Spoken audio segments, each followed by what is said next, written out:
you're almost done with the film. There's probably a few more days to go before your work gets done.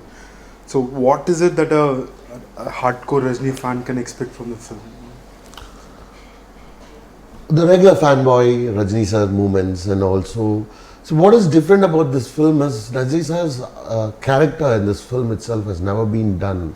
He's never portrayed a role like that, and that should come across really well for the audience. And it is also set in Malaysia, so the entire geography of the film is also different. And the whole angle of this gangsterism is also something that we can look forward to. For me personally, I like the younger Rajini sir in the film, so that should also work. Like I said, it is again, if you expect it to be a proper fight and like a 10-fight gangster film, it wouldn't be that. So you should also come prepared that it's an emotional film. It's also a journey of his life once he's out. So if you come and look at see this film in that angle, you'll be a very satisfied audience. Right. Now, you've been working closely with a lot of the younger filmmakers. A lot of upcoming directors want to work with you, and at any given point of time, you're working on almost 8 to 10 films. Has your role as an editor evolved in the past 4-5 years? No, of course. If you don't evolve, then I think you're stuck somewhere. I personally tell myself that I need to change from film to film. If you give me a film of mine that I had cut like 6 months ago, I would still make changes to it. Okay. Maybe my mindset at that point of time, 6 months ago or a year ago, was different, and today it's different. The way I look at things are different. So it has definitely evolved. If I don't evolve, I think I'll be stuck. No, what I mean was, do you see yourself mentoring a lot of young? Oh, in that sense, yes, of course.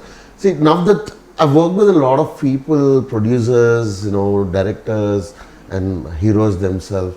A lot of IDs come to me and they narrate a story to me. They ask me if I can refer, even if I'm not going to be part of their crew. So they ask me if I can put in a word to a particular hero or a particular producer. That happens all the time.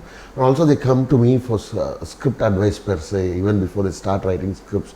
If they hit up on one line or an idea, they come back and ask me, I have like a couple of ideas, which one do you think will work? And a lot of that happens. When you read a script, what is it that you're looking at? Like, is it the emotion or is it the overall structure? No, I look at it, what is the different angle that it's going to be conveyed. See, most of the topics that we have coming out in films have already been done. So you take love, you take crime, you take thriller, everything's been done. But how is it presented across to the audience is where my whole interest lies in. And that's how I look at it, even in a script. When people narrate it to me, I actually should tell you this. I listen to stories. I take the narration and actually get all the scripts across, whatever I think I like, and I time it across and I give it to the directors even before they go for a shoot. Okay. So that your edit happens right from the scripting stage itself. Oh, okay. And that saves a lot of money for the producers and also for the directors. They save on shooting time. Mainly, I look at how differently it is presented across. Let's suppose if it's a thriller, what is the angle that is being taken across to convey the story. And if I don't like it, I actually tell people straight on their face and say, it won't work, please don't go ahead and do it.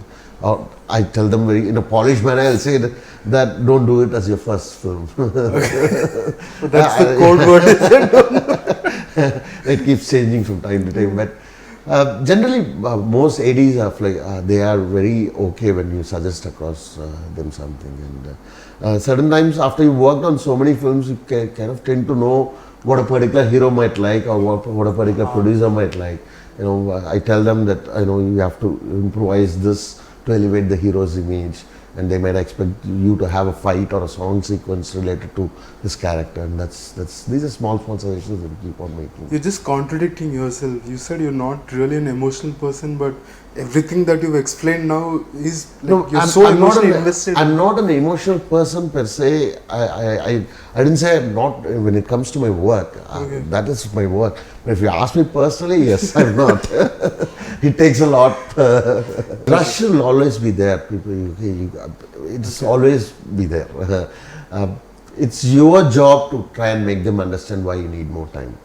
And see, I think I'm lucky enough to go to have come to a stage where people, when you tell them, they actually listen to you and say, okay, sir, I think, even for Kabali, when I told Ranjit that I would need a month to give the first cut, he said, okay, take your time and deliver it. I mean, such a big film, I didn't want to rush and, goof things up.